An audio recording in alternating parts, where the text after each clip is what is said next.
atas Al-Fatihah. Moga-mogi amal ibadah kita senantiasa dilimpahkan rahmat dari dunia Al-Fatihah, dan juga hajat daripada jamaah semoga dijabah Allah Al-Fatihah, dan juga dimudahkan dari segala urusan Al-Fatihah, dan selalu dikaruniai taufik dan hidayah. Al-Fatihah. Bismillah. Walhamdulillah. Amin. Assalamualaikum warahmatullahi wabarakatuh. Alhamdulillahirrahmanirrahim. Nahmaduhu wa nasta'inuhu wa nastaghfiruhu wa na'udzu billahi min shururi anfusina wa min sayyiati a'malina. May yahdihillahu fala mudilla lahu wa man yudlil fala hadiya lahu. Allahumma shalli ala sayyidina Muhammad wa ala ali Muhammad, amma ba'du. Kepada Bapak-Bapak pembina daripada yayasan, Bapak penasehat perguruan, pada Bapak para badal Stanhair, pada Bapak pengurus yayasan, Bapak pengurus perguruan singkatnya, pada Bapak-Bapak Ibu-ibu, para hadirin dan hadirat jemaah perguruan tauhid Naksabandi yang mengikuti zikir jahar secara online, rahimakumullah.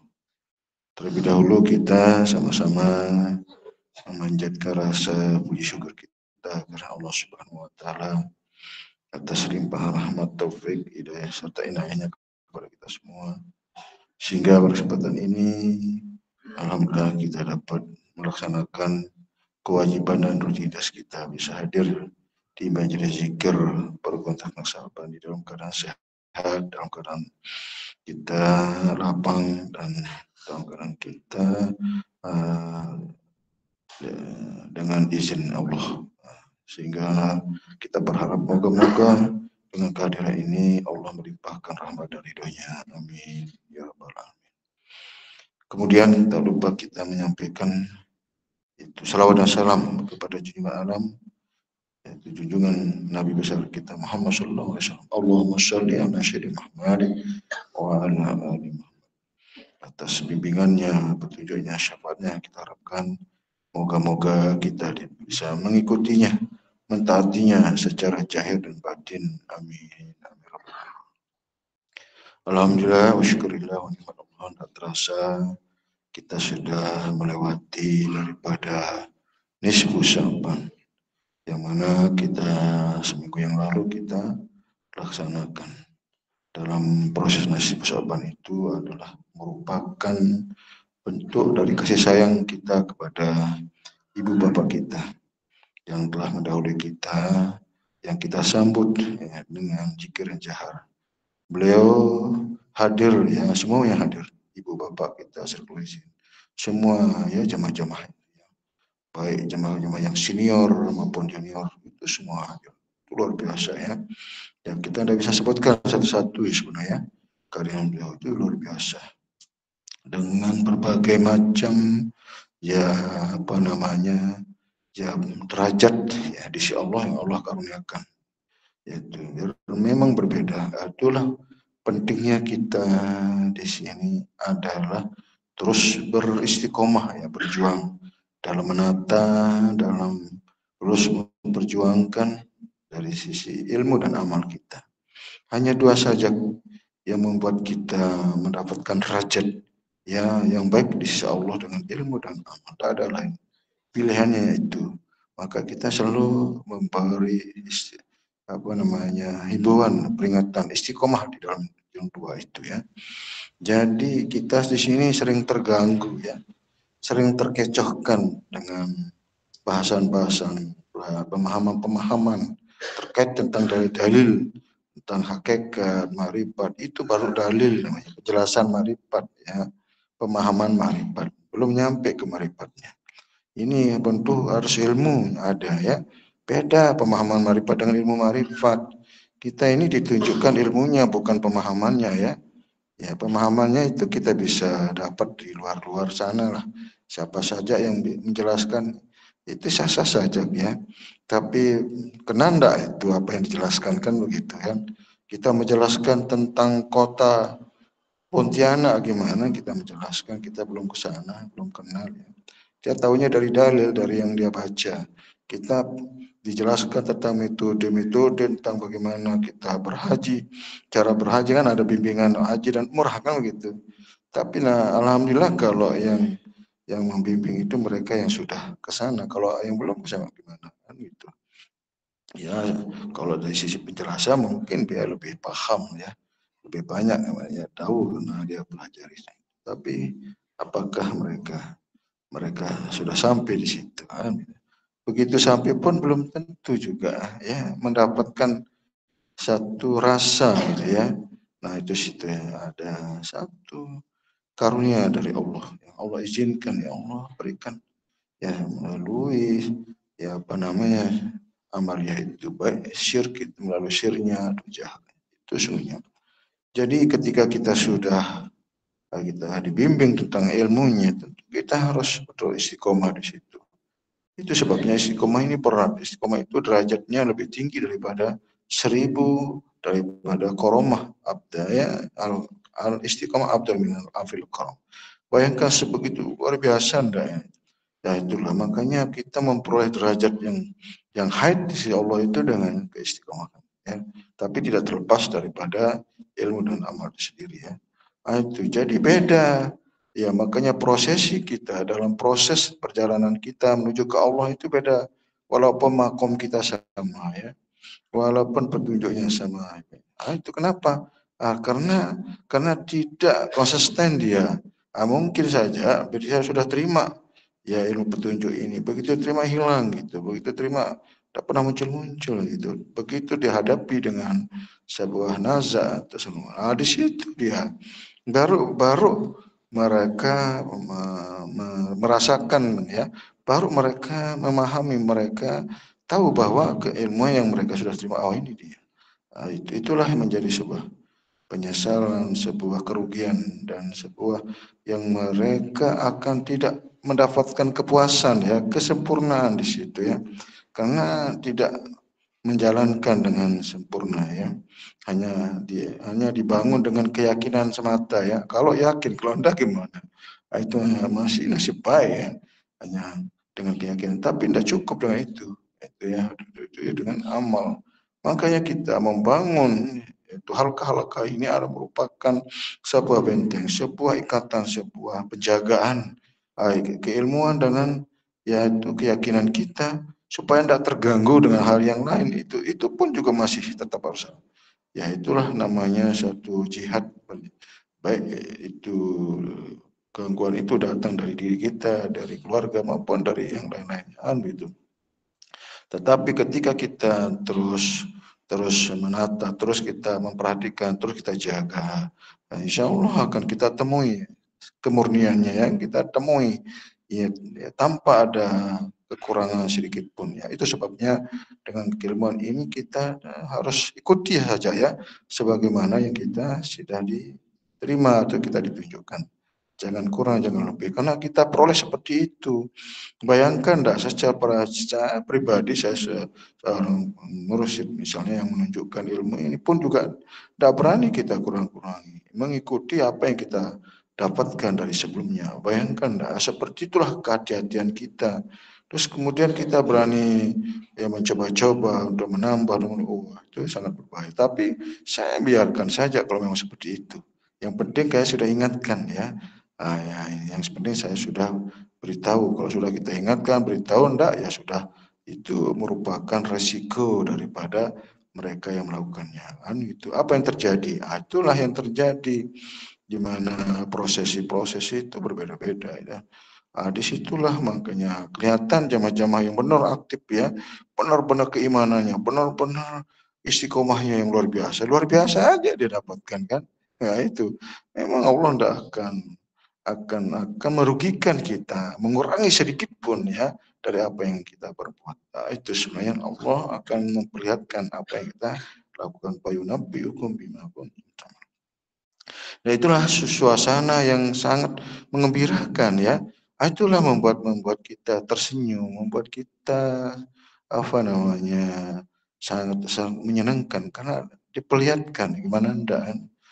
Yang kita tunggu-tunggu, yang kita harap-harapkan, yang kita bukan cerita ini. Kalau saudara-saudara kita yang lain hanya cerita nanti seperti ini seperti itu, nah, kan seperti ya kan masih gitu ya, adalah sesuatu hal yang real berdasarkan ilmu. Ah itu karena kita memperoleh akhirat itu dengan ilmu. Barang siapa menginginkan akhirat harus dengan ilmu akhirat. Man arada dunia fa'alih ilmu. Dunia pun harus sedemikian. Makanya kalau kita belajar akhirat karena hanya cerita-cerita akhirat, belum. Baru cerita akhirat kan, perjalanan akhirat, bagaimana orang-orang di sana, orang-orang yang baik dan tidak baik kan begitu. Itu kan baru cerita-cerita. Tentu bagaimana meraih suatu derajat sebuah kedudukan yang baik di sisi Allah kan begitu. Nah, itulah makom-makom ahli dan ahli marifat. Itu ada ilmunya. Itu kalau pelajaran tentang hakikat, tentang pelajaran utama itu baru teori kan, baru bahasan-bahasannya kan begitu. Begitu banyak sebenarnya. Ini yang mengelingkurkan kita. Makanya dulu almarhum ya sangat melarang kita untuk belajar-belajar, untuk dengar-dengar, ikut-ikut. Tapi kalau hal-hal yang biasa sih ya tidak persoalan. Tapi kalau sudah terkait tentang sebuah kajian, satu pemahaman atau suatu dalil yang kita tidak mengerti di situ, itu bisa tergiring, bisa terbelokkan gitu. Itu yang sangat berbahaya. Apalagi kita setengah-setengah memahami, setengah-setengah mengimani, mengamalkan ilmu ini. Itu sebabnya harus betul-betul kuat. Ini adalah ilmu yang hak, yang sejati, yang puritan dari Allah, milik Allah. Bukan yang dibuat oleh guru, dibuat oleh itu kan sudah dari sononya yang azali. Itu sebabnya coba kita perhatikan dari bimbingan pembuka hakikat pertama, kedua, luar biasa. Tidak akan kita jumpai, ya, tidak akan kita temui. Walaupun kita belajar di mana-mana, silakan pelajari. Paling-paling hanya pembahasan atau bagaimana mengaplikasikan pembahasan itu, menjalankan ilmu yang Allah maksudkan, yang Nabi jalankan, kan begitu. Nah, maka sebab itu dalam perkara ini ya, tidak bisa kita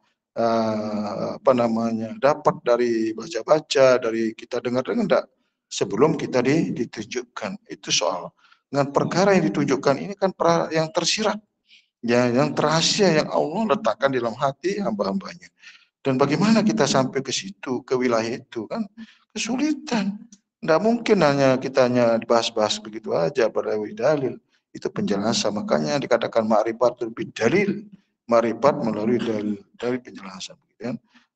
Begitu kita sudah ditunjukkan tinggal kita resapi, hayati, akan kita jumpai. Kita akan temui ya berdasarkan bimbingan, berdasarkan petunjuk yang ada. Itu sesungguhnya ya.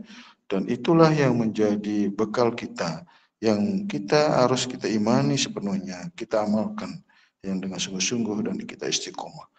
Dan wajib kita temui ya, sebagaimana yang kita ditunjukkan. Itu yang sebenarnya yang harus kita jaga ya, jangan sampai terganggu, sampai terbelokkan. Akhirnya dua pemahaman, dua keyakinan nanti kan berbahaya.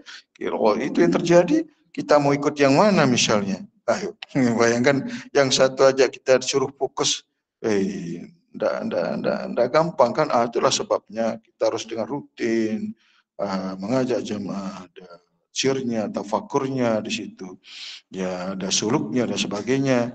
Ya kalau pemahaman itu sudah begitu, kadang-kadang kita terlalu banyak gitu ya bahasan-bahasan itu.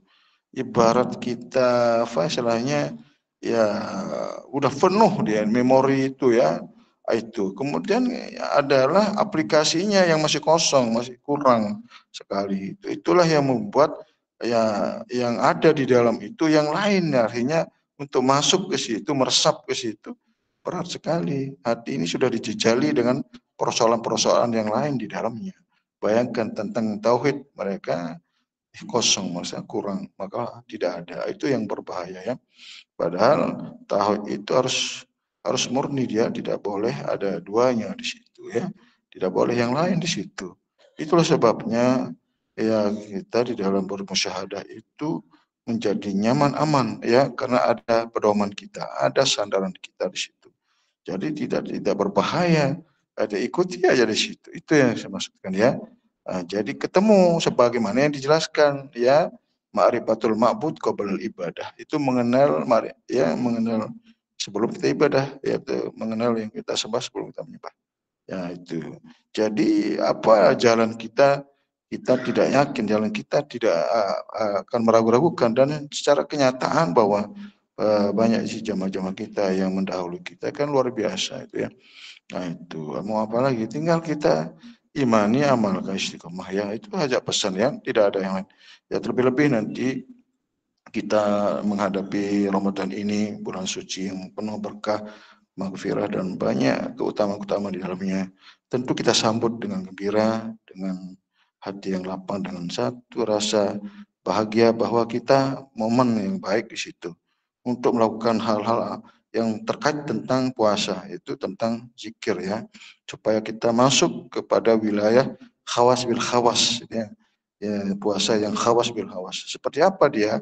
Apa yang harus dilakukan sehingga kita memperoleh derajat puasa khawas bil khawas, ya?